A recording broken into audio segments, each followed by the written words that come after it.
He wasn't hunting because he was hungry.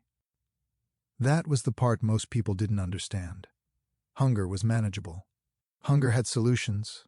Blood banks, donors, agreements, the slow, regulated systems that kept modern vampires from becoming what humans feared them to be. Hunger was logistical. This was something else. The night air was cool and damp, the park quiet in that way it only got in the hours before dawn. Street lamps hummed softly, casting long amber pools over empty benches and winding paths. The city beyond the trees was still awake somewhere, sirens in the distance, the low thrum of traffic, but here it was suspended. Waiting. He moved through the shadows without thinking about it, coat unbuttoned, hands loose at his sides. He wasn't chasing anything. He wasn't stalking prey. He was indulging an old instinct the same way a dog chased a thrown stick, motion without purpose, ritual without consequence. A reminder of what he was. That was when he smelled her. Not blood, not fear, exhaustion. It hit him all at once, sharp and wrong, like smoke where there shouldn't be any. His steps slowed. He turned his head, senses stretching outward, narrowing in. There, by the benches near the path, half in shadow, half in the spill of a street lamp. Someone was slumped sideways, one arm dangling, head tipped back at an unnatural angle. Human. Alive. He was at her side in a blink. She wasn't sleeping, that was obvious immediately. Sleep had a rhythm, a softness to it. This was collapse. Her body was too still, her breathing shallow and uneven, lashes fluttering faintly beneath closed lids in rapid, restless movement. REM sleep, his mind supplied automatically. Her clothes told a story before her pulse did. Black slacks, sensible shoes worn thin at the soles, a button-down shirt with faint creases at the elbows like she'd been rolling up her sleeves over and over. Service industry. Late shift. Probably on her feet for hours. He crouched, hesitated for half a second, and then reached out. The instant his fingers brushed the side of her throat, the world tilted. There was no flash of light. No thunder. No dramatic jolt, just a sudden bone-deep recognition that slammed into him so hard his breath caught. Her. His soul, quiet for centuries, resonated like a struck bell. Soulmate. The word didn't feel romantic in the moment. It felt catastrophic. He pulled his hand back as if burned and forced himself to breathe. Slowly, carefully. She was still breathing. Her pulse was fast but steady beneath the skin. Okay. Think. Options raced through his mind, all of them terrible in their own way. Leave her and call for help anonymously. Carry her somewhere safer and hope someone else found her. Stay and risk everything. He looked around. The park was empty. Dawn was still an hour away. Leaving her here wasn't an option. Not like this. She stirred faintly, brow furrowing, and he made his decision. The hospital smelled like antiseptic and recycled air. He hated it, always had. Too many heartbeats in one place. Too much vulnerability packed into white walls and beeping machines. Still, he stayed. He gave his name at the front desk without thinking, voice calm, hands steady as he explained he'd found her unconscious in the park. Let the staff take over. Let them move her gently onto a gurney, attach monitors, murmur reassurances she couldn't hear. When they asked if he was family, he hesitated, and then said, "I'll stay." No one questioned it. He sat beside her bed as machines hummed and time crept forward in measured fluorescent-lit increments. Watched her chest rise and fall. Watched the way her fingers twitched now and then, like she was grasping for something just out of reach. He told himself he was here because it was the right thing to do. He didn't tell himself what it cost. She woke to the sound of beeping, not the soft, distant chirp of an alarm clock, but the sharp, insistent rhythm of machines she didn't recognize. Her eyelids felt heavy, her mouth dry, her head pounding in a dull, persistent way. Her first coherent thought was, "This is bad." She opened her eyes. White ceiling. Fluorescent lights. A curtain half drawn. Hospital. Her heart kicked hard against her ribs. She pushed herself upright too fast, dizziness crashing over her in a wave. "Hey, easy." The voice wasn't harsh. It wasn't alarmed. It was calm. She turned her head. There was a man sitting in the chair beside her bed. Not a doctor. Not a nurse. A stranger. He was tall, dark-haired, dressed neatly but without the stiff formality of someone who belonged here. His hands were folded loosely in his lap, posture relaxed but attentive, like he'd been there a while. Her breath caught. "Who?" Her voice came out hoarse. She swallowed and tried again. "Who are you?" Relief flickered across his face so fast she almost missed it. "You're awake," he said. "Good." That didn't answer her question. She looked around again, panic creeping in at the edges now. "Where am I? What time is it?" He leaned forward slightly, careful not to crowd her. "You're at the hospital. It's late morning? Late morning?" The words hit like a punch to the chest. She stared at him for a second, not really seeing him anymore. "No," she said faintly. "No, no, no." Tears welled up before she could stop them, spilling over as the reality crashed down all at once. "I'm so late," she choked. "I didn't call. I didn't. Oh my God, I'm going to get fired." Her shoulders shook as she cried, the sound raw and unfiltered, like something torn straight from her chest. "Oh, hey, hey." He was on his feet instantly, panic flaring now. "Please don't do that." Before she could think better of it, she leaned forward, burying her face against his chest. He froze for exactly one heartbeat. Then his arms came up around her, tentative at first, then firm. One hand rested gently between her shoulder blades, grounding. "Steady. We'll figure it out," he murmured. "Okay? We'll figure it out." She clutched at his coat, breath hitching as the tears ran their course. The closeness felt right, in a way she couldn't explain. Safe. Like something inside her had finally been allowed to stop bracing. When the worst of it passed, embarrassment came rushing in to take its place. She pulled back abruptly, scrubbing at her eyes. Oh my God, I'm so sorry. That was... It's fine," he said quickly. "You don't need to apologize." She laughed weakly, mortified now that she could actually see him properly. He was unfairly attractive, not in a flashy way, but in a quiet, put-together way that made her suddenly aware of her flattened hair and hospital gown. She cleared her throat. "Right. Sorry. Who are you?" He smiled, small and a little sheepish. My name's Joshua." "Joshua," she said, testing his name in her mouth. "I'm Elsa." "I know," he said, grinning. Then he pointed to the bracelet around her wrist and the purse on the table. She didn't know how to feel about that, but he didn't give her much time to think as he spoke. "I found you in the park." That stopped her. "In the park?" "You'd collapsed," he said gently. "I thought it would be safer to bring you here." Before she could ask anything else, the curtain rustled and a doctor stepped in, clipboard in hand. "Well," the doctor said cheerfully, "looks like you gave us all a scare." They explained it clinically, kindly. Severe exhaustion, overwork, dehydration, a phenomenon becoming more common, especially in service industries. He even named it karoshi, the Japanese term for collapse or death from overwork. Her mouth twisted. "Damn," she said. "I knew I was tired. Didn't realize I was that tired." "Your body has ways of forcing you to listen," the doctor said. "When you don't slow down on your own." She nodded slowly. "Fair." The doctor glanced at the man beside her and smiled. "Your fiancé here was very attentive." They both froze. She looked at him. He looked at her. A beat passed. "Well," she said dryly, "I guess I'm lucky." He coughed, laughing softly. "Very. We were actually just talking about designing the ring together." The doctor chuckled. "Better get on that, then."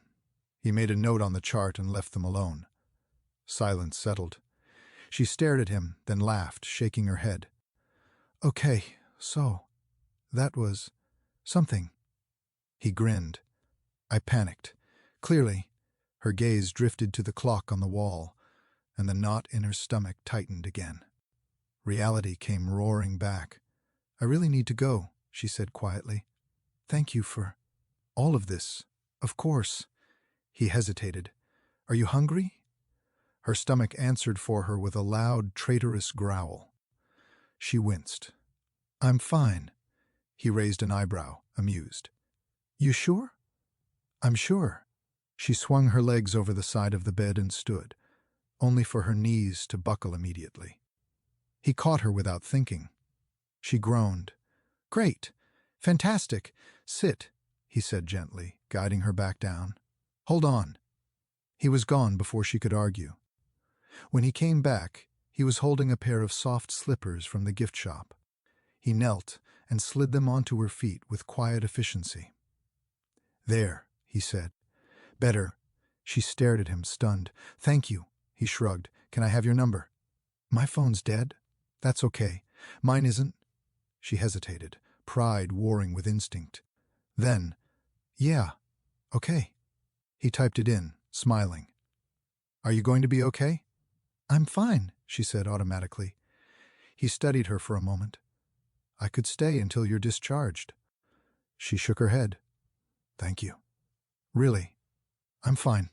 He nodded, clearly reluctant, but he stood, gave her one last look, and left. She watched him go, heart doing something strange in her chest. And just like that, she was alone again. He wasn't hunting.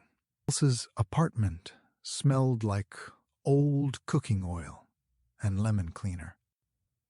It was the kind of place that looked apologetic for existing. Too small, too narrow. A single window that faced another building so close she could see her neighbor's curtains flutter when they opened a window. The light never quite reached the corners. She locked the door behind her and leaned her forehead against it for a long moment. "Idiot," she muttered to herself. Her shoes came off first, kicked aside with less care than usual. She dropped her bag on the chair that doubled as a desk chair and collapsed onto the edge of her bed, the mattress sagging in the middle, where years of exhaustion had taught it exactly how to fold around her. Her phone buzzed weakly as she plugged it in. 2%. She snorted. Figures. The hospital bracelet was still on her wrist. She turned her arm, examining it like it belonged to someone else. White plastic, black text, her name printed clean and impersonal. Elsa Amechi, international student, hospitality major, 25, 2 jobs. One degree that had been sold to her as a gateway and had turned out to be a toll road instead. She peeled the bracelet off and dropped it into the trash. The silence pressed in. She stood and did a slow circuit of the apartment, grounding herself in the familiar. The tiny kitchenette with the temperamental hot plate, the stack of textbooks on the table she never actually used for eating, the framed photo of her mother she kept by the bed.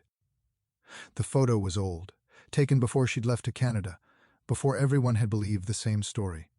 Opportunity, safety, a fresh start. Nobody had told her about the expense, the loneliness, the cost. She towed off her socks and sat back down, rubbing her temples. He'd been nice. That was the problem. Nice wasn't rare. Nice was easy. Nice was the opening move in a dozen stories she already knew the ending to. She lay back and stared at the ceiling, replaying the hospital scene whether she wanted to or not. The way he'd panicked when she cried. The way he'd caught her without making it a thing. The slippers. God, the slippers. Her stomach twisted. "He's a stranger," she told the ceiling. "You don't know him." But she'd felt safe. She closed her eyes. "We've felt safe before," she reminded herself. "And look how that turned out." Her phone buzzed again. This time it was charging enough to wake properly. A message. She stared at the screen, heart thudding. "Joshua. Hey, just wanted to check in and make sure you got home okay." She exhaled slowly. No emojis, no pressure. "No, why aren't you answering? Just checking." Her thumbs hovered over the keyboard. She typed, deleted, typed again. "Elsa, I'm home. Thank you again for everything."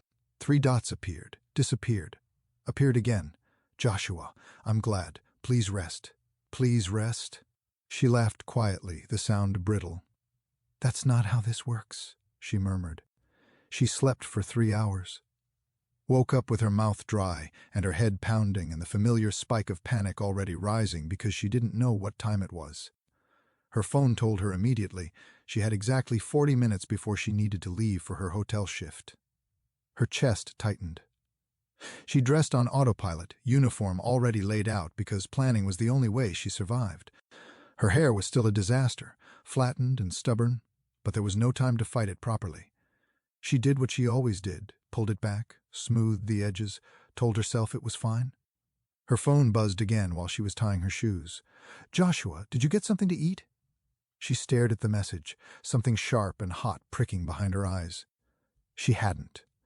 There was half a bag of rice in the cupboard and a can of chickpeas she'd been saving for the weekend. She could make it through the shift. She always did. "Elsa, I will later. Heading to work." The reply came almost immediately. "Joshua, okay, be safe." That was it. No lecture, no offer, no guilt. She swallowed and stood, forcing herself out the door. The hotel lobby was all polished stone and soft lighting and people who didn't look at her long enough to really see her. Her manager did. "You know what time it is?" He snapped the second she walked in. "Yes," she said, keeping her voice even. "I collapsed yesterday. I was in the hospital." He scoffed. "Funny how that always happens when people don't want to work." Her jaw clenched. "I'm here now," she said, "and I stayed late all last week." "That doesn't buy you anything," he said flatly. "You're already making more than minimum." "You want to keep that. You don't disappear." She nodded, because that was the price. Because rent was due. Because tuition didn't care about dignity. The shift blurred into a smear of smiling faces and aching feet and the quiet, constant calculation of how long she could go without sitting down. By the time she clocked out, her legs were trembling. Her phone buzzed as she waited for the bus. "Joshua, I know this might be awkward, but I'd love to buy you coffee sometime." "My treat." She closed her eyes. She could see the numbers in her head immediately. Rent, tuition, groceries, transit, every dollar already spoken for. She typed a response. Deleted it. Typed again. "Elsa, that's really kind, but I can't right now." There was a pause. She braced herself. "Joshua, okay, no pressure at all." Relief and disappointment tangled in her chest in equal measure. The next morning was worse. 4 hours of sleep. A rush to her brunch job. The manager there didn't yell. He just looked at her like she was inconvenient, which somehow felt worse. She caught herself watching plates go by with a hunger that felt shameful. Eggs Benedict, pancakes, toast piled high and untouched. Her phone buzzed during her break. "Joshua, good morning." Random thought. "But your cat from yesterday's story would probably judge me." She snorted despite herself. "Elsa, he absolutely would." "Joshua, fair. I deserve it." She hesitated, then typed, "Elsa, I'm off Saturday." Another pause. "Joshua, coffee?" She looked around the diner at the sticky floors and the endless line of orders. Her chest ached. "Elsa, okay." She almost fell asleep at the table. It was embarrassing. She felt it happening, the way her head dipped, the way her thoughts scattered. She tried to apologize. "I'm really tired," she said, mortified. Joshua didn't look annoyed. He looked concerned. "That's kind of how we met," he said gently. "Do you want to go to the park?" She blinked. "The park?" "I packed a picnic," he admitted, rubbing the back of his neck. "There's a blanket. We could nap?" Her throat tightened. "Yeah," she said, voice barely steady. "Okay." They lay under the shade of a tree, sunlight filtering through leaves. She ate a little, talked a little, laughed more than she expected. And when she slumped forward, exhausted beyond words, he caught her without comment. She slept with her cheek against his shoulder. And somewhere deep in her chest, something unclenched. By the end of the second week, Elsa stopped flinching when her phone buzzed. That alone felt like progress. Joshua never texted early enough to wake her, even though she knew that he was awake. He always waited until she'd sent something first, or until the hour she usually surfaced from whatever shallow sleep she managed between shifts. "Good morning," when it was actually morning for her. "Did you eat?" Phrased like a question, not a demand. A picture of a very judgmental cat I passed on my walk, sent with no expectation of reply. Sometimes she answered. Sometimes she didn't. He never commented on the silence. They started seeing each other 2, sometimes 3 times a week. Nothing extravagant. Coffee, walks, parks. Quiet corners of the city where sitting didn't cost money, and no one expected anything from her but presence. Once she fell asleep on a bench with her head tipped back against his shoulder, mouth slightly open, completely unguarded. She woke 20 minutes later in a panic, only to find him exactly as he'd been, one arm draped loosely along the back of the bench, eyes half-lidded, watching pigeons argue over crumbs. "You could have left," she said, still foggy. He smiled. "I didn't want to wake you." She swallowed and nodded, like that made sense. And somehow it did. Her schedule was worse in the summer. No classes meant more shifts. More shifts meant more money, in theory. In practice, it meant she was always tired and never ahead. The hotel kept dangling the idea of advancement.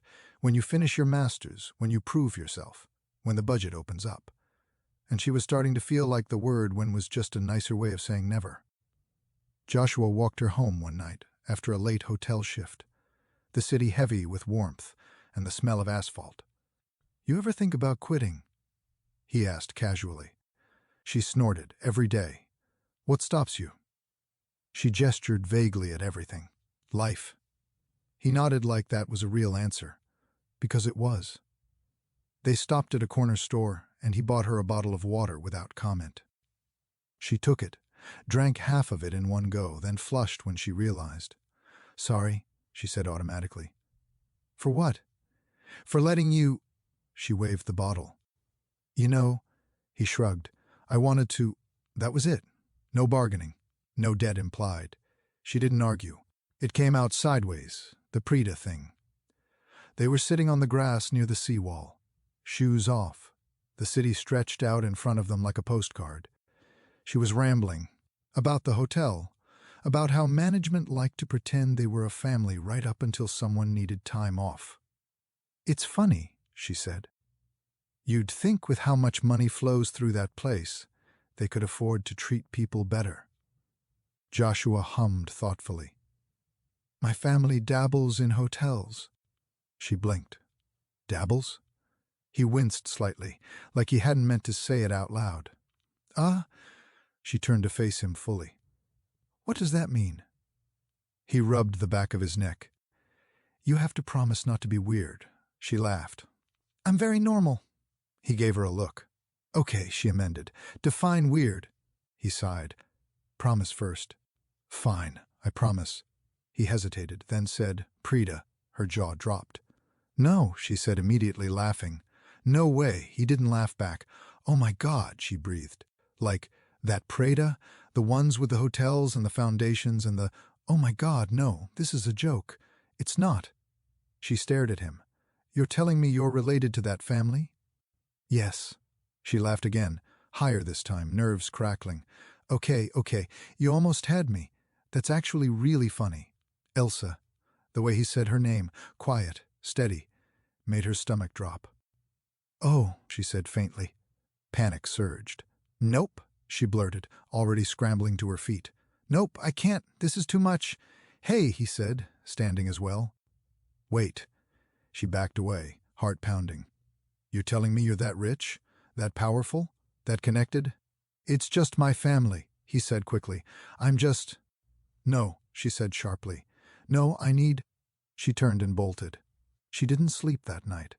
Every ugly thought she'd ever had about money and power and expectations came roaring back. She saw the pity looks, the subtle patronizing, the way people like that treated people like her. She felt stupid, naive, embarrassed. By the next afternoon, the shame had curdled into something else. She went to find him. He was sitting on the same bench by the seawall, like he'd known she'd come back. "I'm sorry," she said, breathless. "I panicked. You promised you wouldn't be weird," he said mildly. She huffed. "I feel like that was a reasonable response." A smile tugged at his mouth. She crossed her arms. "I hate people judging me for things I can't control. Where I'm from. How much I have, and I did the exact same thing to you." He studied her for a moment. "I'm just me." She nodded slowly. "Yeah, you are." They sat, and something shifted. After that, they were more honest. She told him about her master's program, about the promises, about how the hotel was starting to feel like a dead end with better lighting. He listened, always listened. She noticed things then, small things. He'd order drinks but barely touch the food. He always seemed more awake at night, more alive when the sun dipped below the horizon. "What is your sleep schedule?" she asked once, squinting at him. Because mine is insane and you are always awake, he smiled sheepishly. Terrible habits. Uh-huh. She didn't press. They kept going. Coffee turned into evenings at his apartment. Movies, shared blankets, her falling asleep without apologizing. And every time she leaned a little more, he was there, steady, patient, not asking for anything. And somehow, the better it became. The easier she leaned, the more she trusted. The harder it was for him to accept what he wasn't telling her. Joshua hadn't meant to go home. Home was complicated. It was a place that smelled like polished wood and old magic, like money that had never known fear. It was a place where his mother could still look at him and see the boy he used to be instead of the man he was trying to become. But the ache in his chest had gotten worse. Not sharp, not dramatic, just constant. Like something pulling, siphoning, demanding attention he didn't know how to give. So he found himself standing in the entryway of the family house, coat still on, as the door opened. "Oh," his mother said softly. "My baby's come home." He snorted. "I live 3 blocks away." She waved a hand. Barely. He stepped inside, familiar warmth settling over him like a blanket he hadn't realized he missed. "If you didn't want me to move out, you shouldn't have given me the trust fund." She smiled sweetly. "Please, how many businesses do you own now?" "Enough," he said, amused despite himself. She studied him, sharp eyes missing nothing. "You look thinner." "I'm fine." She made a noise that very clearly meant liar. They sat at the kitchen table, tea appearing without him remembering it being made. He took a sip, then another, grounding himself. "I've been thinking," he said carefully, "about getting more involved in hospitality again." Her eyebrow rose. "Does this have anything to do with that girl you've been seeing?" He flinched. There it was. "It's her, isn't it?" she said gently. He sighed. "Yeah, it's her. And," she prompted. He stared into his tea. "I haven't told her." Silence fell heavy between them. "Are you afraid she won't take it well?" his mother asked. "She already has too much," he said immediately. "She's carrying so much already. School, work, money. Her immigration status." "Joshua," his mother interrupted, her voice firmer now. "This isn't sustainable. It's not that serious." Her eyes sharpened. "Did you forget?" His jaw clenched. "It will kill you," she said softly. "You either cut it off completely, starve that part of your magic, or you tell her, and she accepts. This in-between thing, it can't last." He looked away. "I'll tell her. I will when?" "Soon." She shook her head. "I don't like this game you're playing. It's a very dangerous game." "I'm not playing." "You're already siphoning," she said. "I can see it. If you have acknowledged your soulmate and the bond doesn't go both ways, it will drain you. You can't endlessly pour into her if she's not giving back. It will drain you dry, my son." "I know. I could call a witch," she said.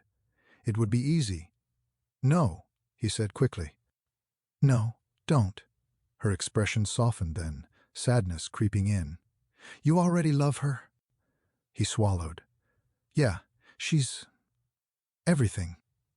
She reached across the table and squeezed his hand. "I'm not going to let you die, because you're afraid to be honest." "If I'm honest right now," he said hoarsely, "I'm scared it'll shatter her." "That's your soulmate," she said simply. "There's enough on her already." "You are killing yourself," his mother said, not unkindly. "And it's not healthy for her, either, to expect you to carry this alone, even if she doesn't know she is." He closed his eyes. "That's the point," she continued. "She doesn't know. I'll tell her," he whispered. "Eventually." She sighed. "I hope eventually isn't too late." Then one of his many sisters barged into the house, loudly announcing her presence and swamping him with her love. Elsa didn't remember when Joshua became her emergency contact. It just happened. The first time was an accident. A twisted ankle after a double shift, her phone dying halfway through the Uber ride she couldn't afford anyway. She'd called him without thinking, voice tight with embarrassment. He'd shown up in 15 minutes. After that, it felt natural. He knew her schedule better than she did. He was always awake when she was awake, always available without making it feel like she owed him something in return. When she texted, "Are you busy?" he never asked why, just answered. His apartment became her refuge. It was bigger than hers, quieter, filled with light that reached every corner. She cooked there sometimes because it was easier, because the stove worked properly, because the knives were sharp. She learned where everything was without meaning to. "You live here," he teased once as she pulled a pan from a drawer. She laughed. "I absolutely do not." But she knew where the mugs were, where the extra blankets lived. Which cupboard held the snacks he pretended he didn't buy specifically for her. They touched more. Nothing overt. Nothing rushed. Her shoulder against his chest while they watched a movie. Her legs draped over his lap while she studied. His hand at the small of her back when she was standing too long. One evening, wash days stretched long and tedious, and he sat on the bathroom floor trying desperately to help her section and detangle the coily, curly mass on her head. "Be gentle," she warned. "I am being gentle." "You're pulling." "I am not." "Okay, maybe a little." She laughed, loud and unguarded, as he groaned dramatically and apologized. Later, when he massaged her scalp carefully, reverently, she nearly cried from the relief of it. "You're allowed to relax," he murmured. She didn't answer, just leaned closer. At night, she climbed onto him without thinking, curling into his chest like it was the most natural thing in the world. He never complained, never shifted her away, just wrapped himself around her and breathed with her until sleep took her. She stopped apologizing for falling asleep. That scared her most of all. He noticed the changes before she did, how she'd reach for him without looking, how she'd text him first when something went wrong, how she'd sigh and relax the second she crossed his threshold, tension draining out of her like water finding its level. He loved it, and it was killing him. He was tired more often now. Not the pleasant earned fatigue of a long night, but something heavier. He caught himself sitting down more, resting longer. Food became harder to stomach, even the things he used to enjoy pretending to eat with her. He hid it. He had always been good at hiding things. She noticed eventually. The weight he'd lost. The way his skin looked a little paler some mornings. How she caught him asleep once on the couch, then again in the afternoon light, breathing slow and deep like someone who'd run themselves ragged. "Are you okay?" she asked once, trying to keep it casual. He smiled. "Just tired." She nodded, because she understood tired. They were so careful with each other. Tiptoeing around pain they hadn't named, afraid to be the one who asked too much. She told herself, if this falls apart, it falls apart. But for now, it felt like home, and she was tired of bracing for the fall. At some point, Elsa stopped thinking of Joshua's apartment as his. It wasn't conscious. It wasn't a decision. It was just easier. Easier to shower there when her hot water cut out. Easier to cook there when her kitchenette felt like an apology instead of a room. Easier to breathe. She left things behind by accident at first. A sweater slung over the back of a chair. A toothbrush in the cup beside his. Her slippers now, lined up neatly by the door, because he remembered where she liked them. "Am I invading your space?"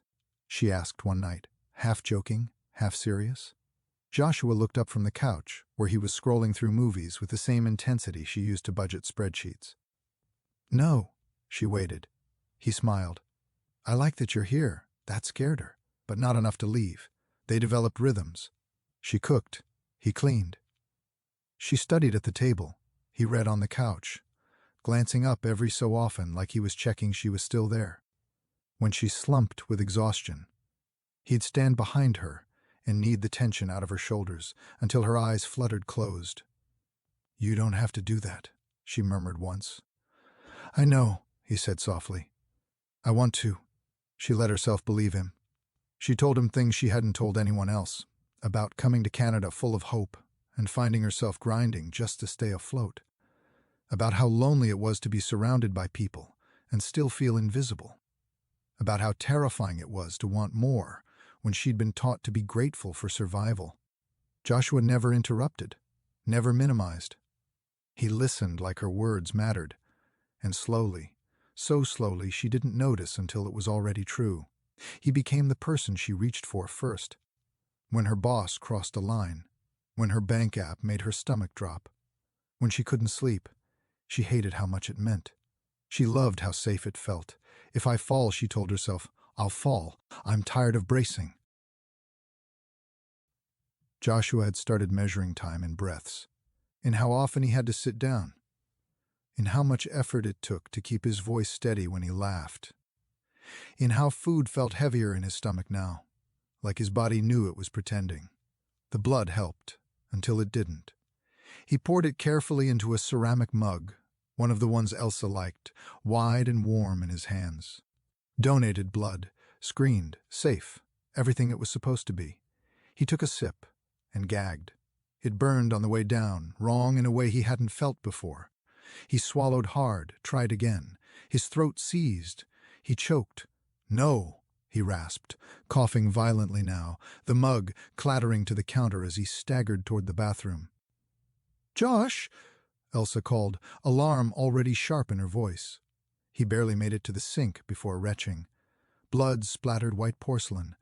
His body convulsed, rejecting it, expelling it in wet, horrifying gasps. "Josh?" She was there, hands hovering, panic radiating off her. "Oh my God, we need to go to the hospital, like, now, can't," he croaked. She froze. "What do you mean, can't?" He wiped his mouth with a shaking hand. It's not my blood." She stared at him. "What do you mean it's not your blood?" He winced. "Okay, well, some of it is probably my blood, but not all of it." "Not making it better," she snapped, voice trembling. "Actually making it significantly worse." He slid down the wall, landing hard on the tile, back pressed against the cool surface like it might anchor him. Elsa sat opposite him, close but not touching, fear written across every line of her body. "What's going on?" she demanded. "I've tried to give you space. I really have. You let me have mine. I wanted to do the same." "But this?" Her voice broke. "Please, I let you listen to me." "You never let me take anything on for you. You have enough," he said weakly. "That's not your call," she shot back. "Just tell me." He laughed once, breathless and broken, then coughed again, grimacing. "Last time I told you a secret," he said hoarsely. "You promised you wouldn't freak out. Do you remember what happened?" "I came back," she said immediately. "What if you don't?" His eyes searched her face, terrified. "What if this time you don't come back?" She gestured helplessly at the blood-streaked sink. "I don't know if you noticed, but you just said there's someone else's blood in there. I feel like the bar for freaking out has already moved." He swallowed. "Promise me." She hesitated, then nodded. "I promise I won't freak out, but I want answers." She tried to joke, failed. "I'm ride or die."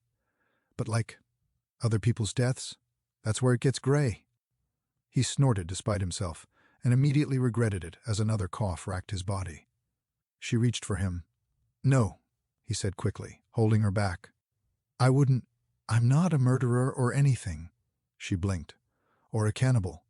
He stared at her. "A cannibal? What?" "You said other people's blood? That's what you thought?" he asked incredulously. They both laughed. Neither of them found it funny. "Promise you'll believe me," he said quietly. She nodded.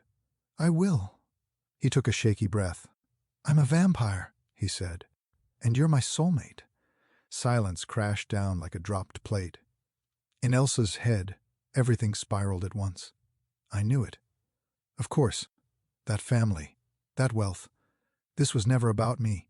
You've known," she said slowly. "Since the beginning." "Yes, so this." She gestured wildly between them. "This was always some idea of me, not me. That's not—" "If I wasn't your soulmate," she interrupted, voice sharp, "would you have followed up after the hospital?" He stared at her. I don't know." Her chest cracked open. I need space, she said. You promised, he whispered. I promised I wouldn't freak out, she shot back. This feels reasonable. Please, he begged, reaching for her. Don't leave me right now. She backed away, heart hammering. What? Are you going to keep me here now? I'm a prisoner. No, he said desperately. But there are rules. The veil's lifted. You're not safe. How can I trust anything you've said? She demanded. You hid the biggest truth about yourself from me. I never lied. No, she said bitterly. You just made sure I never really knew you. He stood and collapsed. I'm stronger than this, he gasped. I'm better than this. She grabbed her bag, nausea rolling through her as she looked around the apartment she'd started calling home. I deserve time, she said. I deserve to breathe. And then she was gone. Joshua lay on the floor shaking. She's not safe, he whispered. He fumbled for his phone. Please, he said when his sister answered. I need you. Was halfway out the door when she ran straight into her. Literally. Oh, sorry, the woman said brightly, steadying Elsa by the shoulders before she could stumble. You must be Elsa. Elsa froze. The woman looked older than Joshua by a few years, maybe early 30s, with dark hair pulled into a loose braid and a smile that felt disarmingly sincere. And you are? Elsa asked carefully. I'm Joshy's big sister, the woman said cheerfully. My name's Mara. Nice to finally meet you. Every muscle in Elsa's body went rigid. No, she said flatly. Nope. I'm late for work. Mara stepped aside immediately, hands raised. Totally fair. I can walk with you. I didn't invite you. I know, Mara said, unfazed. But you're not safe. Elsa snorted. You people keep saying that without explaining anything? Yep, Mara agreed. That's on us. And then she just fell into step beside her. Mara didn't crowd her, didn't touch her, didn't push. She just stayed. They walked. Elsa fumed. Mara chatted like this was the most normal thing in the world. He's kind of an idiot, Mara said lightly. Emotionally speaking, Elsa shot her a look. You don't say, oh, I say, Mara replied. Springing that on you. Terrible execution. Truly. Elsa huffed despite herself. You're very calm about this, Elsa said after a beat. About me being pissed at him. Mara smiled. I get it. If someone did that to me, I'd probably throw something. What stopped you? Elsa asked. I'm a vampire, Mara said. Born and bred. Elsa stumbled. You're what? Yep. Family business, Mara said. And before you ask, no, garlic doesn't hurt. The sun's annoying, not lethal. Jesus doesn't do anything. We can eat food. We just don't need it. Elsa stared at her. Vampires are bred? Some of us, Mara said. Others are turned. Different variants. Long story. Elsa rubbed her face. Of course it is. They reached the bus stop. Mara stood beside her like she belonged there. So, Elsa said tightly, you're just going to follow me everywhere now? Until you're safe again, Mara said gently. And when is that? Mara hesitated. Ideally? When you accept my brother. Elsa's jaw clenched. I don't really want to speak to him right now. You think you've punished him enough? Mara asked softly. Elsa stopped. Turned. This isn't a punishment. I know, Mara said. That's what makes it tragic. Over the next few days, Mara became a constant, painfully friendly, painfully considerate. She laughed at Elsa's jokes, complained about Joshua's bad habits, and explained vampire lore like she was gossiping over coffee. There's a veil, Mara explained one afternoon as Elsa folded laundry. It keeps most humans from noticing us. You know, survival instinct stuff. You're not under it anymore. So I'm just exposed? Elsa asked. Protected, Mara corrected. By association, clan rules, community rules, and if I don't accept him? Mara didn't answer right away. That's why I'm here, she said finally. Elsa hated how reasonable she was. She hated how much she liked her. She hated that even now, especially now, Joshua was still taking care of her. The groceries arrived like clockwork. Meals she hadn't ordered. Things she liked. A note once, tucked into a bag. "Please eat." She pressed it to her chest and cried. The man found her at night. She was on her break. The day was only half over and she was already exhausted. She needed a pick-me-up, and the 24-hour coffee shop was just across the street.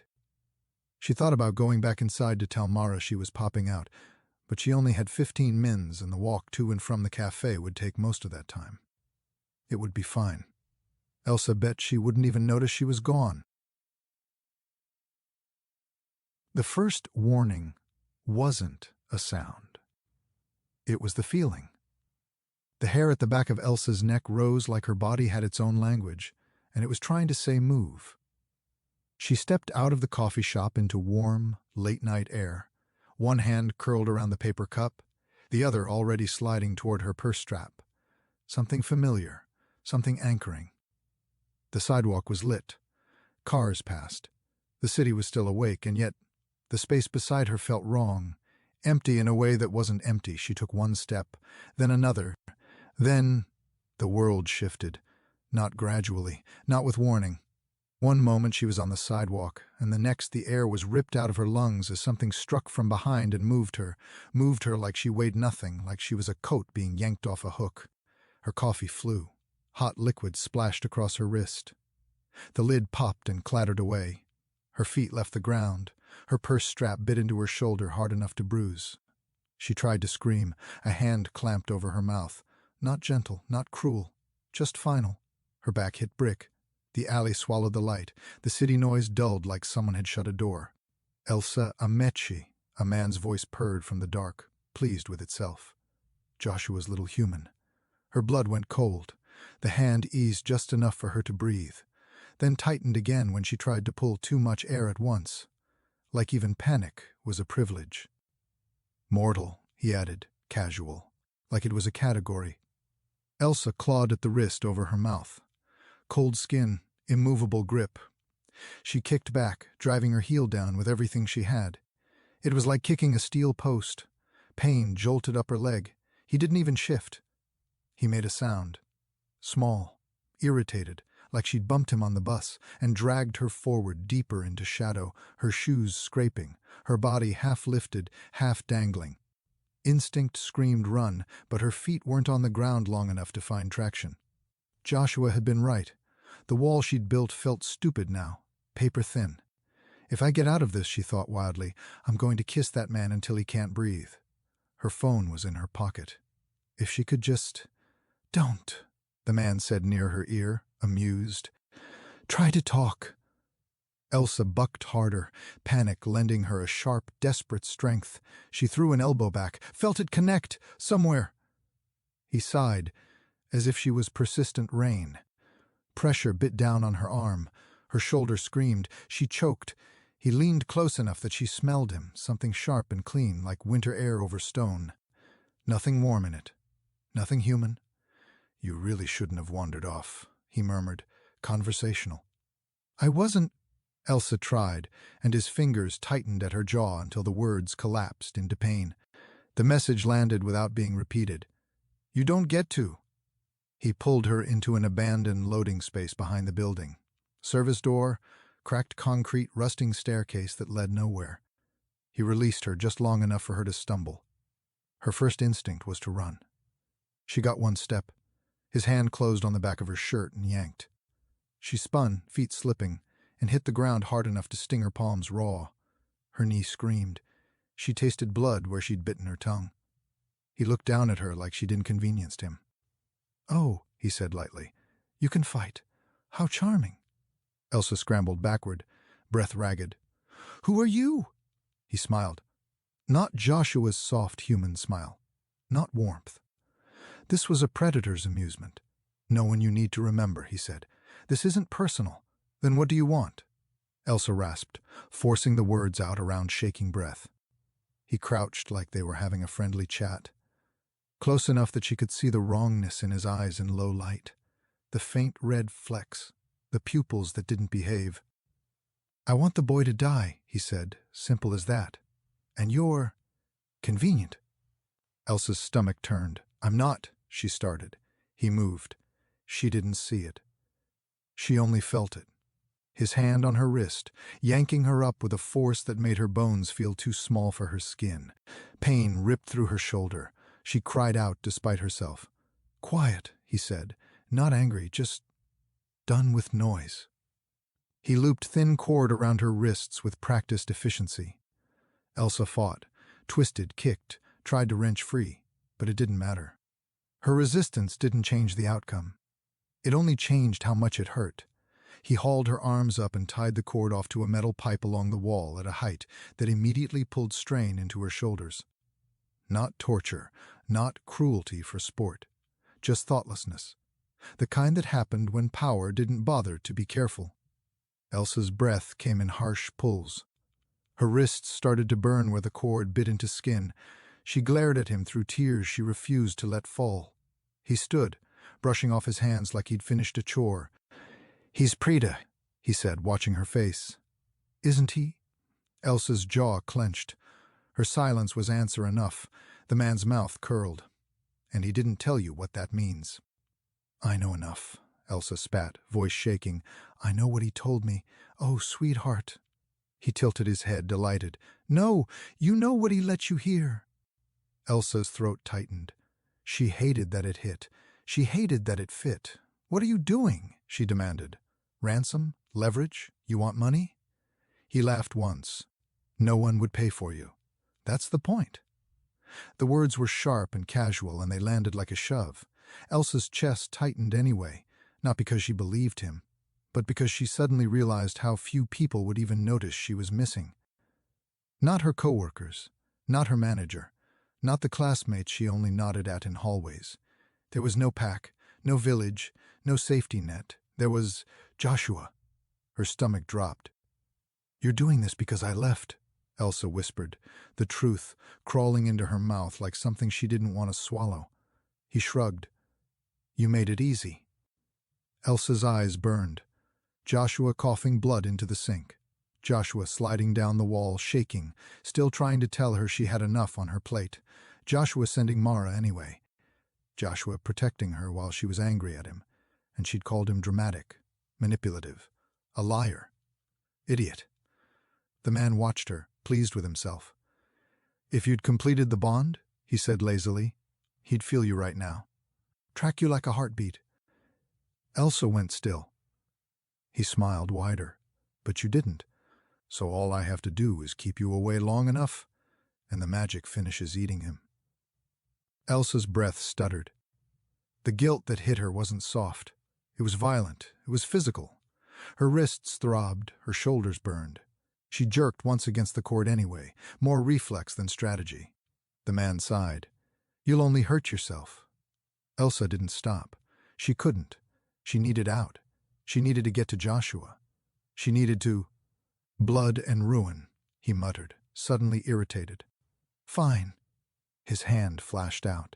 A slap, hard enough that her head snapped to the side and stars burst behind her eyes. Darkness swallowed her. She woke to pain. Not sharp, dull and everywhere. Her body felt heavy, like she'd been dragged through mud. The gag was in her mouth. Her wrists were still bound. The sun had risen, thin light spilling across concrete, catching dust in the air. Elsa blinked slowly, disoriented. For a second she thought she was in her apartment. For a second she thought Joshua was on the couch, half asleep, letting her curl into his lap. Then she tried to move, and her wrists screamed and reality snapped back into place. Her throat tightened around the cloth. She gagged, breath hot and frantic. The man was sitting nearby like he'd never left, posture loose, attention half there. He glanced up, bored. "Awake?" Elsa glared at him, trembling.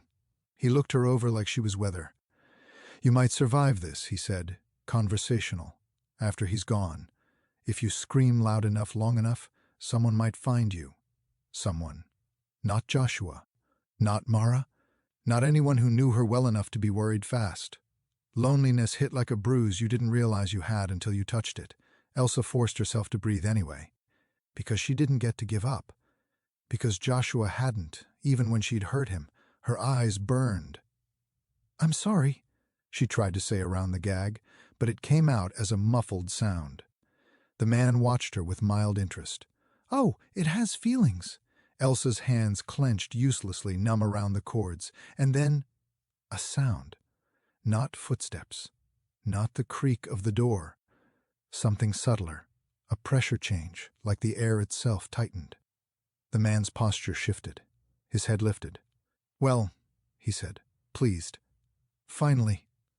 Elsa's heart hammered so hard she thought it would burst. A voice cut through the space. Weak. Familiar. "How dare you?" Joshua stood in the doorway. He looked like death. Paler. Thinner. His shoulders slightly hunched, like holding himself upright took effort. His eyes were bright with strain but locked on Elsa like she was the only point of light in the room. Relief hit her so hard she shook. Behind him, shadows. Movement. More people than she could count at a glance. The clan. The man laughed in disbelief. "How did you even find us? Wait, how are you moving right now? You should be in the final stages." Joshua's jaw tightened. He took one step forward, and Elsa saw the tremor in his hand. "Untie her," Joshua said. "Oh," the man purred. "Or what?" Joshua smiled faintly, and it didn't reach his eyes. "Or my family will turn this into a political incident your elders can't ignore." The rival glanced past Joshua, taking in the silhouettes behind him. He rolled his eyes. "So dramatic," he said, but he stood and moved, trying desperately to flee. Joshua moved fast, too fast for someone who looked that weak. He was there in an instant, grabbing the rival's wrist and yanking him back into the room and directly into the waiting ranks of Clan Preda operatives. For a moment, Elsa saw it.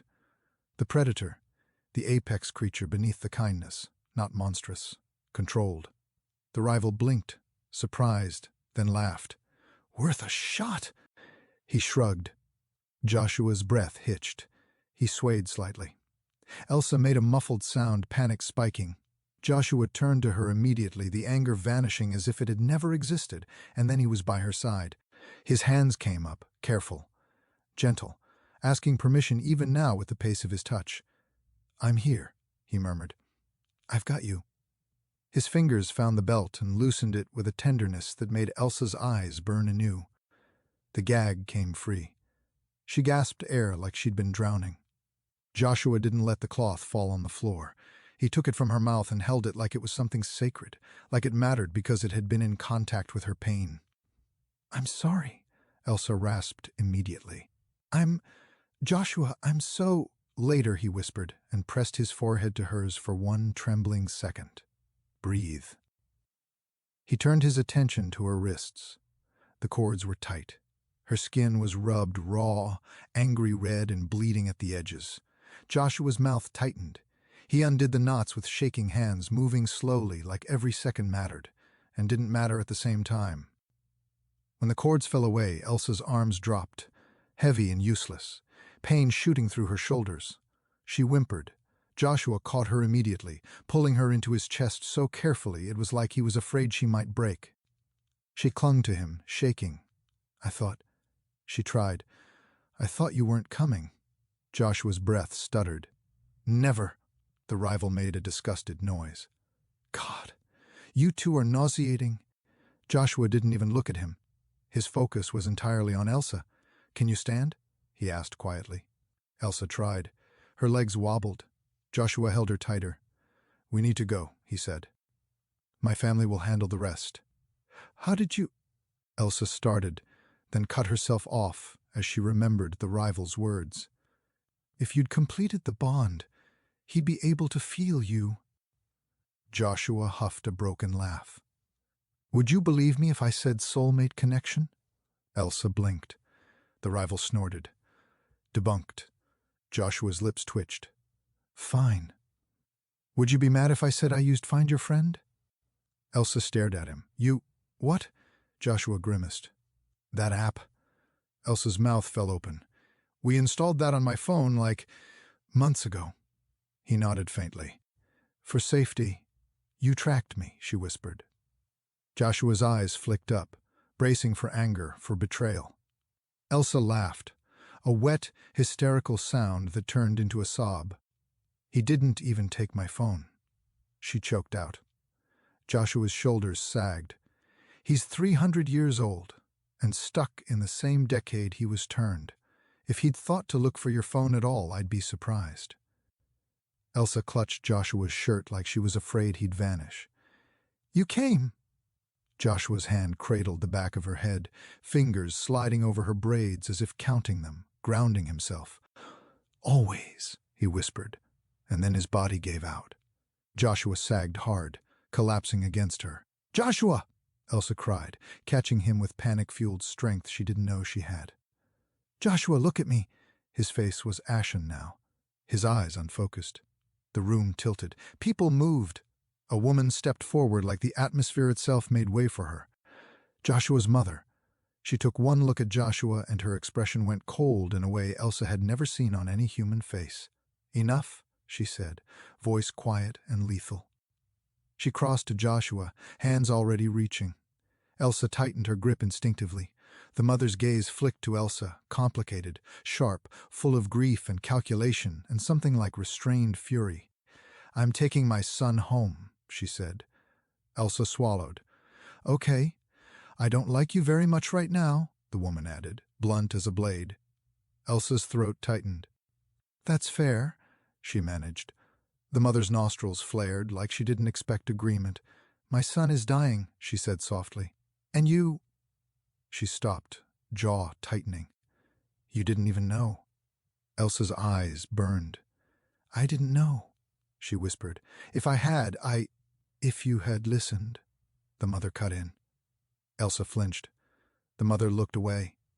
Like even speaking to Elsa was costing her restraint. I hope one day that will change, she said finally. Quieter. But I suppose it depends on whether or not my son survives this. Elsa's vision blurred. What do I do? The mother didn't answer with words. She snapped her fingers. The clans surged in like a machine coming to life, people with stern faces and practiced movements. Someone checked Joshua. Someone else spoke low and fast. Someone made a call. The rival was already being surrounded, restrained, negotiated with like a problem to be solved. Mara passed by Elsa, eyes tight. Disappointment, not hatred. Disappointment. Elsa's stomach dropped. This time it was her fault. Mara didn't stop. She followed her mother and brother as they carried Joshua away. Elsa tried to step after them. A woman blocked her path. Stern face, jacked body, expressionless.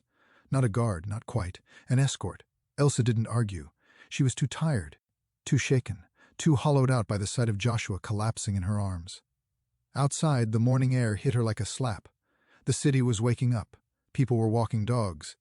Someone jogged past, earbuds in, utterly unaware that a whole other world had just cracked open under Elsa's feet. Her wrists throbbed. Her throat burned. Her chest ached like grief had taken residence. Elsa looked toward the direction Joshua had been taken and swallowed. Tomorrow, she whispered to herself. No more running. No more pride. No more walls. Tomorrow, she said again, firmer. I'm going to see him. The stern woman beside her didn't react. Elsa didn't care. She'd made her choice. Elsa didn't realize how loud silence could be until she spent a full day walking beside it. The woman didn't speak. Not once. Not in the car ride away from the warehouse. Not on the sidewalk outside Elsa's apartment. Not during the morning when Elsa washed her wrists carefully and watched the skin bloom purple and red with bruises. Not when Elsa tried to make coffee with hands that shook. The woman, her escort, her guard, her human-shaped wall, stood where she needed to stand, watched where she needed to watch, and communicated only through presence. Protection without warmth. A lock without a key. Elsa understood it now. The veil had lifted. The world had teeth. And the teeth didn't care how tired she was, or how scared, or whether she'd meant well. They didn't care that she'd only wanted space. But God, it was suffocating. She caught herself thinking about Mara, about the way she'd filled the air with jokes and gentle explanations and a kind of friendliness that had made being watched feel like being accompanied. How she'd admitted Joshua had screwed up without making Elsa feel crazy. How she'd laughed with Elsa, not at her. It landed in Elsa's chest like a stone, Joshua had sent Mara because he had been trying to protect her without punishing her, even while she was ignoring him, even while she was hurting him.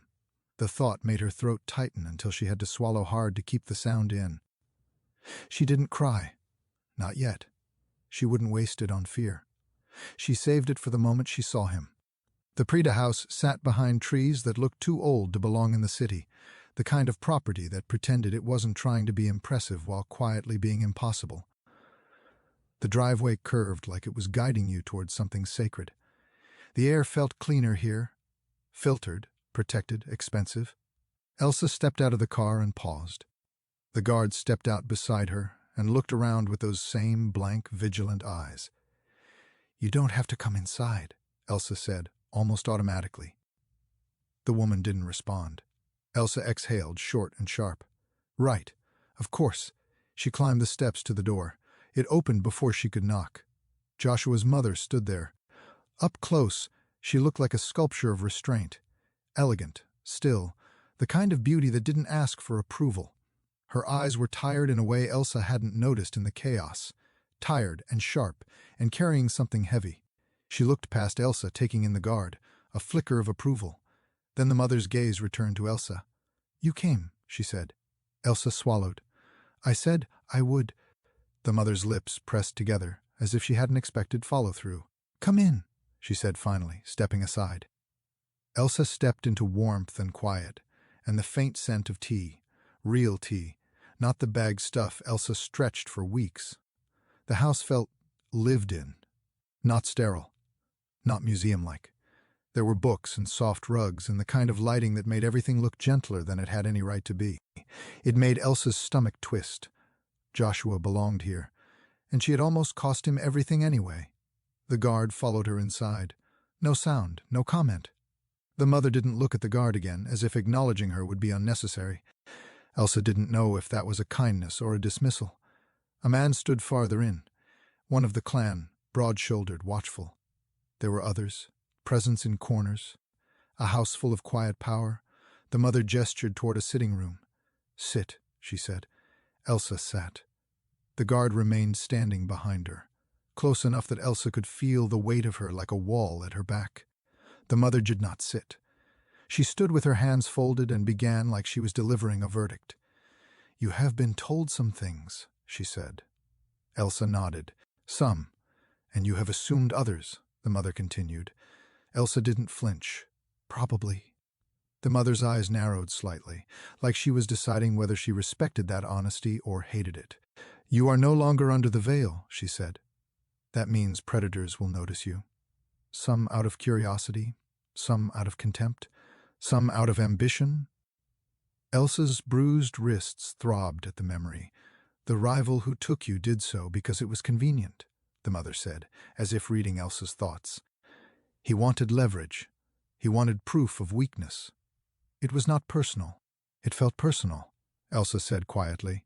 The mother's gaze sharpened. "Of course it did. He treated you like a thing." Elsa's jaw clenched. "Here's what you need to understand," the mother continued, voice colder now. "There are creatures who will see your humanity as an inconvenience. There are vampires who will see you as livestock. There are those who will not stop at kidnapping. There are those who will not stop at humiliation. Joshua has sheltered you from that reality." Elsa's throat tightened. "And you rejected him," the mother said, blunt as a knife. Elsa didn't deny it. "I did." The mother's expression didn't soften. "Joshua's soulmate bond activated the moment he touched you," she said. "That bond is magic.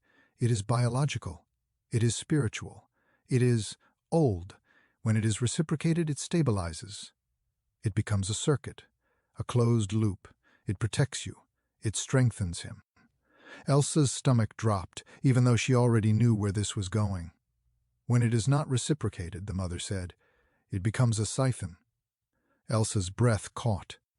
"He did not tell you," the mother said, "because he believed you could not bear one more demand. He did not tell you because he is kind to a fault." Elsa stared at the floor, feeling the shame like heat. "And because he did not tell you," the mother said, "you could not make an informed choice." Elsa's head snapped up. "Exactly." The mother held her gaze. And yet, the mother continued slowly, when you left, the siphon continued, and he did not cut you off. Elsa swallowed. Because he loves you, the mother said, like the word tasted bitter on her tongue. And he would rather die than force you. Elsa's vision blurred. The mother's voice hardened. My son is dying because he is too gentle. Elsa's breath hitched. And you, the mother said, did not listen long enough to understand what that gentleness cost him. Elsa's throat worked. She forced the words out anyway. I know. The mother's eyes flashed. Do you? Elsa's hands curled into fists in her lap. Yes. Silence pressed in. The mother inhaled, slow. You came here, she said. Why? Elsa lifted her chin. To see him. And then? The mother asked, voice dangerously even. Elsa's chest ached. To choose, she said, with full information. The mother studied her for a long moment. Then, as if deciding something private and painful, she stepped back. Good, she said quietly. Because if you hurt him again... Elsa didn't let her finish. I won't. The mother's mouth tightened. We will see. She turned slightly. He's upstairs. Elsa stood immediately. The guard moved too, following in silence. The mother's gaze flicked to the guard and then back to Elsa. You will not be alone until this is resolved. Elsa nodded. I understand. She did, and it still felt like she was suffocating. Joshua's room smelled like clean sheets and iron. The iron scent wasn't overwhelming, but it was there, threaded through the air like a truth no one was trying to hide anymore. Elsa stopped in the doorway. Joshua was in bed, not sleeping, not really awake, just existing. A line ran from a bag of dark liquid into his arm, the drip slow and steady. His skin looked too pale against the pillow. His hair was slightly mussed, like he'd been too tired to fix it. His eyes were open and unfocused, staring at the screen mounted across from the bed. Their show. The one they'd watched together, half laughing, half dozing, her legs draped over him while he pretended he wasn't using her as a weighted blanket. A rerun played. Elsa's throat tightened so hard it hurt. Joshua's eyes shifted toward her. For a second, something bright flared in them. Relief, recognition, that soul-deep pull that had brought him to her in the first place. He reached for a smile. It didn't quite make it. He exhaled instead, a sound full of exhaustion that sat heavy in the room. Hey, he rasped. Elsa stepped inside like she was entering sacred ground. The guard stayed at the door, unmoving. Joshua's gaze flicked past Elsa to the guard, then back, a faint grimace. Of course, he murmured. Elsa swallowed. They won't let me be alone. Joshua's eyelids lowered for a second, then lifted again. Good. She crossed the room and sat on the edge of the bed carefully, like he might shatter if she moved too fast. Joshua, she whispered. He swallowed. His throat bobbed. You came. Yes, Elsa said, voice unsteady. I came. His gaze held hers, and the hurt in it was so naked, Elsa felt it like a physical blow. He didn't yell. He didn't accuse. He just said it, quiet and devastating. You left me. Elsa's breath caught. I needed you, he continued, voice rough. And you left. Her hands clenched into the blanket. I know. I have always been there for you, he said, the words careful, controlled, as if he was holding something back with his teeth. I didn't even think about it. I was just there, every time. Elsa's eyes burned. And then I needed you, he whispered. And you left. Elsa's voice broke. I'm sorry. Joshua's jaw tightened. He looked up toward the ceiling like he couldn't look at her without losing whatever thin hold he had left on himself. He blinked slowly. Once. Twice. Like if he blinked enough times, the hurt would stop being real. It hurt, he said finally. Quieter. It still hurts. Elsa swallowed hard. Are you mad at me? She asked, because she needed to know. Because she couldn't bear the idea of love turning into resentment. Joshua's eyes flicked to hers again. I was never mad at you. Elsa's breath trembled. He swallowed. Elsa, it hurt. She nodded, tears sliding down her cheeks now. She didn't wipe them away. She let him see them, because she'd let him see everything else. "What can I do?" she whispered. Joshua's mouth twitched, almost a laugh, but there was no humor in it. "It's done." Elsa shook her head fiercely. "No, no, it's not." Joshua's eyes narrowed slightly. "You've made a decision?" Elsa's chest tightened. "You really don't know." His gaze hardened, not with anger, but with something like desperation. "You promised me, Elsa," he said hoarsely. Elsa's throat worked. She forced herself to hold it together, because he was holding it together, and she refused to let him be the only one fighting not to fall apart. "I'm sorry," she said, voice shaking. "I'm so sorry." Joshua closed his eyes for a second. "Elsa, I choose you," she said. His eyes snapped open. "I always choose you," she continued, voice stronger now. "I was always going to choose you. I needed time," he said, bitter and soft all at once. Elsa huffed a broken laugh. A wake-up call. Joshua's lips twitched. "You were too kind," Elsa said, glancing toward the guard, then back to him. "You should have sent the human wall first." A real laugh escaped him. Quiet, breathless, pained, but real. "Don't let her hear you call her that," he rasped. Elsa's smile trembled. "She hasn't said a single word to me. I think she might be a ghost." Joshua's eyes softened. "She's just focused." Elsa leaned in closer, lowering her voice. "I missed you." Joshua's gaze dropped to her mouth and then back to her eyes. "I missed you," he echoed, quieter. "And I hated it." Elsa reached for his hand. This time he didn't pull away. His fingers were cool, weaker than she was used to.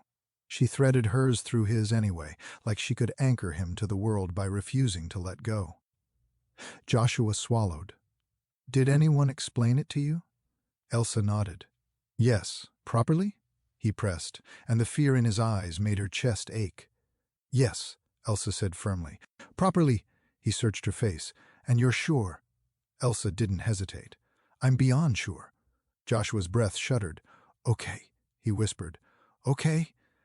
Elsa climbed onto the bed carefully, shifting over his legs, settling her weight across him in the way she used to when she was too tired to sit upright. She straddled him gently, cupping his face with both hands. Joshua's eyes fluttered closed as if her touch alone was relief. "Tell me what to do," Elsa whispered. Joshua's hands rose, hovering at her waist, still asking permission even now. Elsa guided them to her hips. "I'm here," she whispered. "I'm not running." His throat worked. "This will change you. I know. It's forever." "I know." His eyes opened, bright with emotion he was refusing to let spill. "I didn't want to take your future." Elsa leaned down, forehead touching his. "You didn't take anything. I'm choosing." Joshua's breath caught. Elsa kissed him, soft, slow, not desperate. "A promise." Joshua kissed her back with a hunger that wasn't about blood. It was about relief. It was about finally being allowed to stop holding himself back. He pulled away just enough to whisper, voice shaking, "Last chance to change your mind." Elsa smiled through tears. "Not happening." Joshua's mouth trembled. "Okay." He kissed her again, deeper now, and then his teeth grazed the inside of her lower lip. Elsa inhaled sharply. Joshua paused immediately, eyes searching hers, consent even in the brink. Elsa nodded. "Do it," she whispered. Joshua bit. Just enough. A sting. A flash of heat. Elsa gasped, fingers tightening in his hair. Something flooded her mouth, warm, metallic, alive. Joshua groaned softly, eyes squeezing shut as his venom slipped into her through the bite, and the bond, waiting, starving, reached for completion like a creature finally being fed. He drew a small sip of her blood, reverent, careful, like tasting something sacred rather than taking something he was owed. Elsa's body shivered. Joshua pulled back immediately, breathing hard. "Now me," he whispered. He lifted his hand, pierced his own finger with a small, practiced motion. No drama, no hesitation. Dark blood welled. Elsa's eyes locked on it, fascinated and terrified all at once. Joshua brought his finger to her mouth. "Tell me no," he said, voice rough, "and I stop." Elsa opened her lips. She took his finger into her mouth. Warmth spread across her tongue, and the taste hit her like electricity, richer, darker, full of something that made her whole body tighten. Joshua made a broken sound in his throat. Elsa swallowed. And the world shifted. Something snapped into place in her chest like a latch finally closing. She felt him. Not as a concept, not as a man beside her, as a presence threaded through her like breath. Elsa's eyes widened. "Oh," she whispered. Joshua's breath hitched. Tears slid down his temples into his hair. "Yeah," he rasped. "That!" Elsa pressed her forehead to his. "I can feel you." Joshua's hand cradled the back of her head, fingers trembling in her braids. "I can feel you." Elsa laughed, small, stunned. God, you're right there." Joshua's mouth curved into the softest smile she'd ever seen on him, fragile and real. "Right here." Heat built in her body, fast, sudden, overwhelming. Her skin felt too tight. Her senses sharpened until she could hear the drip of the four like a metronome. She could hear the guard's heartbeat at the door. She swallowed, dizzy with it. Joshua's hands tightened at her hips. His voice was hoarse. "Elsa." Elsa kissed him again, hungry now, drowning in the relief of it. They moved together, soft, frantic, joyful, until a throat cleared. Elsa froze like she'd been caught committing a crime. Joshua's head tipped back and he laughed, quiet and wrecked like the sound surprised him. His mother stood in the doorway, arms folded, expression unreadable. "So," she said dryly, "I see you worked it out."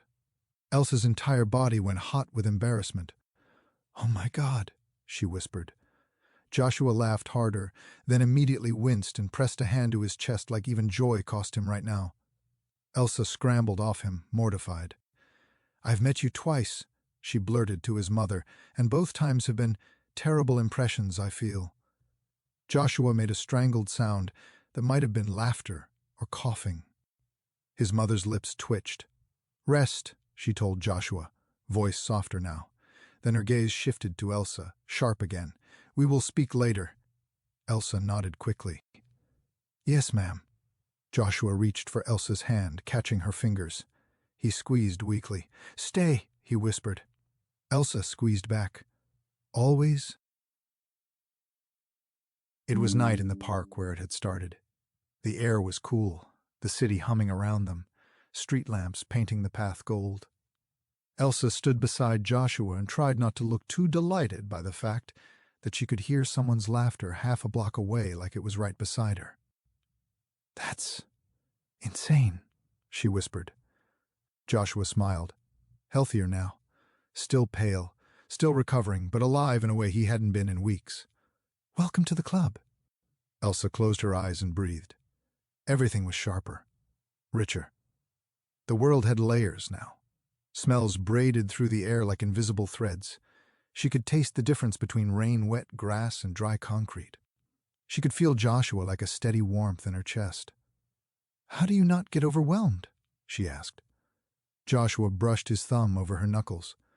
"You learn to focus, like choosing one sound in a crowded room." Elsa tried. The city softened around her. One thread became clear, Joshua's heartbeat. Slow, steady, not human, but real. She smiled. "You're distracted," Joshua murmured. Elsa opened her eyes and grinned. "You're distracting." Joshua laughed. "Fair." They walked slowly, hand in hand, retracing the path where he'd found her. "Do you still want to finish school?" Joshua asked after a while, casual. Elsa glanced at him suspiciously. "Yes." "I'm this far in," Joshua hummed. "Okay." Elsa narrowed her eyes. That okay sounded like a plot. Joshua's smile turned innocent. "Me? Never." Elsa snorted. "Liar." He led her toward a bench. They sat. Joshua reached into his coat pocket. "Surprise," he said. Elsa took the envelope he offered, eyebrows raised. "What is this?" Joshua's eyes flicked to hers, warmth there. "Open it." Elsa opened it. A deed. She stared, then stared again, then looked up at him with a sound that was half laugh, half shriek. "Joshua," she said, voice shaking. "What is this?" He grinned. "The hotel." Elsa's mouth fell open. My hotel?" "In your name?" Joshua said, like he was offering her a cookie instead of a building. Elsa stared at him for 3 seconds. Then she burst into laughter so loud a couple walking their dog glanced over. "I think," Elsa said, gasping between laughs, "I'm going to go work one last shift." Joshua laughed with her, pulling her into his side. "Absolutely." Elsa leaned into him, fingers curling into his coat like it belonged there. She tilted her head up. Kissed him. Soft, slow, forever. "Thank you," she whispered. Joshua kissed her forehead. "For what? For choosing me?" Elsa said. Joshua's arms tightened around her. "Always," he murmured back, voice full of quiet certainty. "Always." And for the first time in a long time, Elsa believed good things could be real. This has been a Healing Heart Story. New stories arrive every Wednesday and Sunday. For more comfort romance, or if you'd like to support this channel, you can subscribe or leave a quiet like. Hit the notification button so you never miss a new story. Thank you for listening. We hope to see you again soon.